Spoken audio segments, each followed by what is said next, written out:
Luminawa, Kalinga. Ang buwan ng Pebrero ay isa sa inaabangan ng Kalinga. Hindi lang ito pagdiriwang ng mga puso, kundi pagdiriwang din ito at selebrasyon ng Kalinga Founding Anniversary at Budong Festival.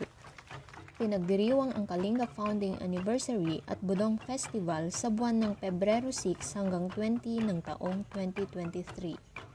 Bilang paghahanda sa anibersaryo at festival ng Kalinga, iba't ibang ahensya ng gobyerno kabilang ang Bureau of Fire Protection Kalinga ang nakilahok sa mga pagpupulong na pinangunahan ni Kalinga Provincial Fire Marshal Superintendent Arvin A. Aquino.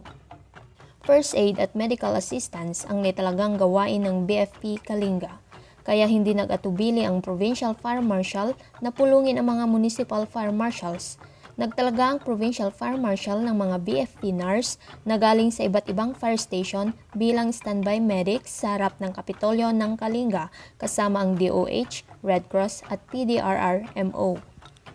Umantabay naman ang Pasil Fire Station na pinamumunuan ni SFO4 Jonathan Glenn S. Takwigan at Tinglayan Fire Station na hawak ni SFO4 Romarico A. Dacoycoy III bilang maghatid ng tulong at medics para sa isinagawang kauna-unahang Kalinga Trail Challenge na ginanap noong ika-2 hanggang 5 ng Pebrero na ang ruta ay mula Balatok papuntang Colayo Pasil hanggang makarating sa Buskalan, Tinglayan.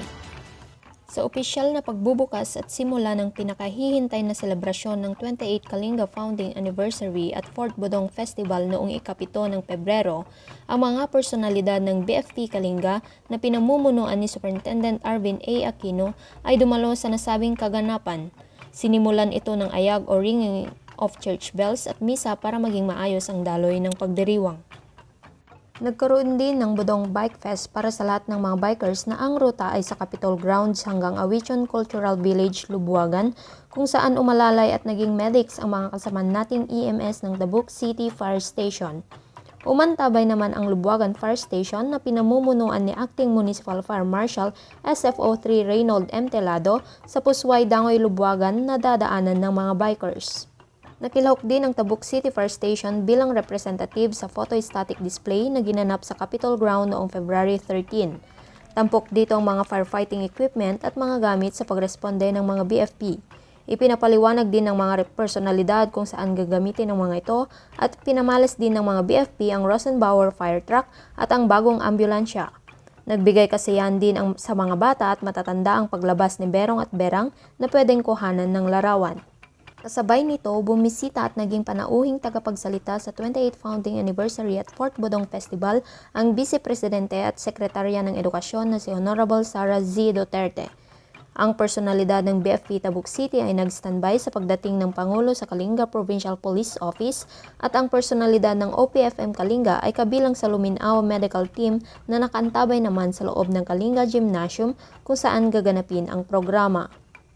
Sa ika-14 ng Pebrero, nakilahok din sa parada ang BFP Kalinga sa pamumuno ni Superintendent Arvin A. Aquino kasama ang mga hepe ng mga istasyon at ang mga daily at off-duty na BFP.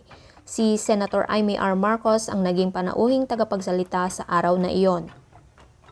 Ipinaramdam din ang suporta ng BFP Kalinga bilang standby medics para sa mga nakilahok sa Awong Chigangsa, Agtun Chibanga o ang The Call of the Thousand Gongs and the Dance of the Thousand Pots para sa Guinness Book of World Records.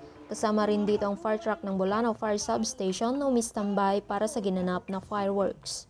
Mayroong ding ginanap na Luminawa Kalinga Off-Road Challenge sa Dugyang Off-Road Race Track Bantay, Tabuk City, Kalinga noong February 18 at 19.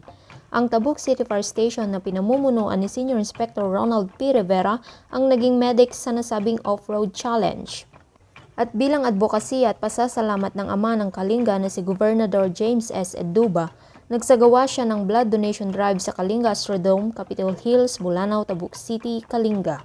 Nakilahok ang mga kasamaan nating bombero sa pangunguna ni Superintendent Arvin A. Aquino sa nasabing blood donation drive. Mula sa BFP Kalinga, ako si Fire Officer 1 Lizelle Grail D. Bali, nagbabalita.